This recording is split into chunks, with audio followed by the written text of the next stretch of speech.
Um bom dia na paz de nosso Senhor Jesus Cristo. Eu quero fazer uma leitura bíblica para a nossa meditação no nosso devocional de hoje.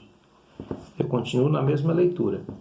É Lucas capítulo 24, versículo 15, 16 e o 25 para a nossa meditação. Diz assim: E aconteceu que indo eles falando entre si, fazendo perguntas um ao outro, o mesmo Jesus se aproximou e ia com eles, mas os olhos deles estavam como que fechados, para que não o reconhecessem. Verso 25.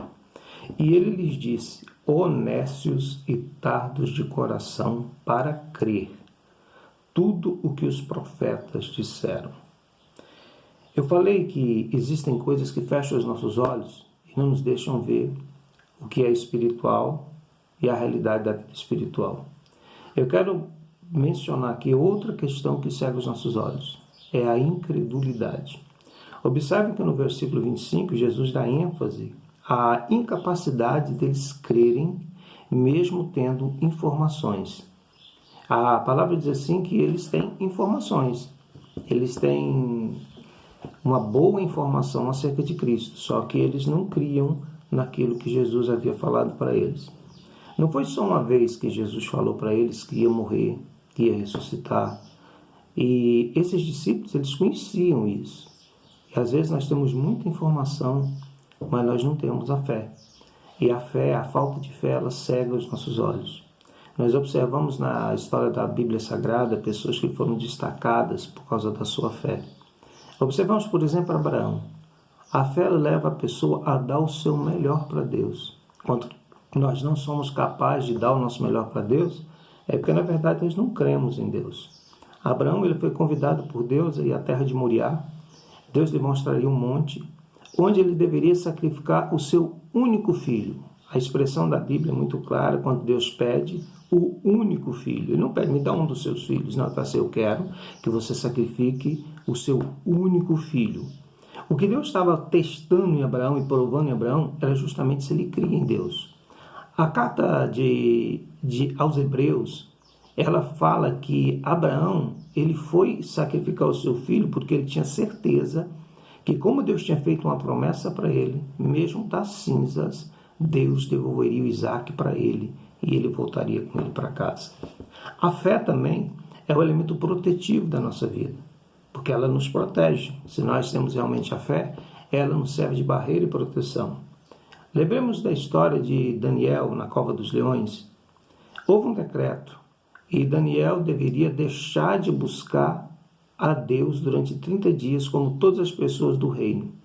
Mas a Bíblia diz que Daniel se recusou a abandonar sua prática de oração, sua vida de oração, porque ele tinha sua vida fundamentada numa coisa chamada fé. Ele acreditava e ele sabia muito bem quem ele servia.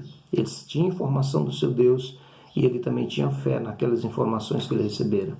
A Bíblia diz que, pela sua fidelidade, por ele não se dobrar diante das ameaças, ele foi parar na cova dos leões. E na cova dos leões, Deus o protegeu, porque os leões não o devoraram, não puderam tocar em Daniel, porque ele contava com a proteção de Deus. Sadraque, Mesaque e Abednego, diante da grande estátua construída por Nabucodonosor, eles também foram ameaçados de morte se eles não se prostrassem. Mas Sadraque, Mesaque e Abednego, eles tinham muita informação de Deus, mas também eles tinham fé, porque a informação deles foi transformada em fé. E eles não se dobraram diante da imagem, foram atirados na fornalha ardente de fogo e Deus os livrou da fornalha.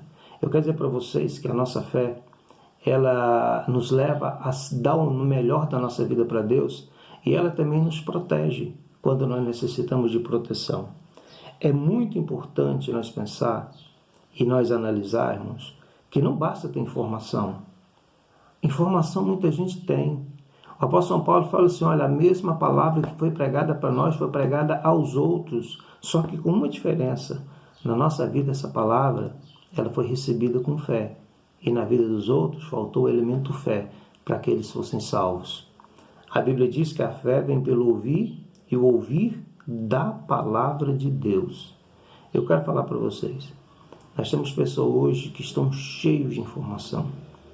Pessoas que sabem que Deus cura, mas não creem que Deus cura. Pessoas que sabem que Deus salva, mas não creem que Deus pode salvá-las. Pessoas que sabem muitas coisas de Deus, mas elas não creem no que Deus pode fazer. Nós temos correntes teológicas hoje que diz que Deus só fez milagre no começo da igreja primitiva. Mas a Bíblia continua escrita e continua viva. E a Bíblia diz que Jesus é o mesmo ontem, hoje e eternamente. Se é Jesus que cura e faz milagre, quando ele mudou? Porque a Bíblia diz que ele não muda. Nele não há sombra de variação, mudança. Está lá em Tiago. E nós precisamos entender o seguinte: o que eu tenho de informação de Deus, da palavra, precisa ser transformado em fé. Eu espero que você não faça como esses discípulos que não reconheceram Jesus porque a fé deles falhou. Que não reconheçam o que Deus pode, o que Deus vai fazer e o que Deus faz, porque estão cegos pela incredulidade. E nós vemos muitas pessoas que, apesar de fazer parte de igrejas, apesar de ter a Bíblia na mão, elas estão cegas, porque elas se dominaram pela incredulidade. É muito mais fácil falar que o diabo faz um milagre do que reconhecer que o nosso Deus faz milagre. Infelizmente, nós enfrentamos essa cultura dentro da nossa igreja hoje. E digo para vocês uma coisa: os maiores incrédulos estão dentro das igrejas.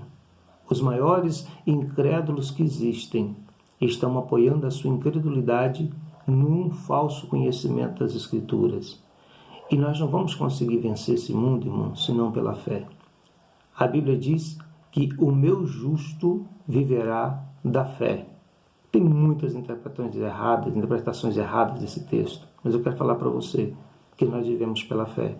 E nós precisamos acreditar na proteção de Deus, no cuidado de Deus, nos milagres de Deus, na salvação de Deus. E nós precisamos acreditar que o nosso Deus está presente conosco. Não basta e não é suficiente você ter informação. Você precisa crer. Porque se você não crê, mesmo com informação, você continua cego. Pare e pense um pouco nisso. Que Deus te abençoe nesse dia, em nome de Jesus.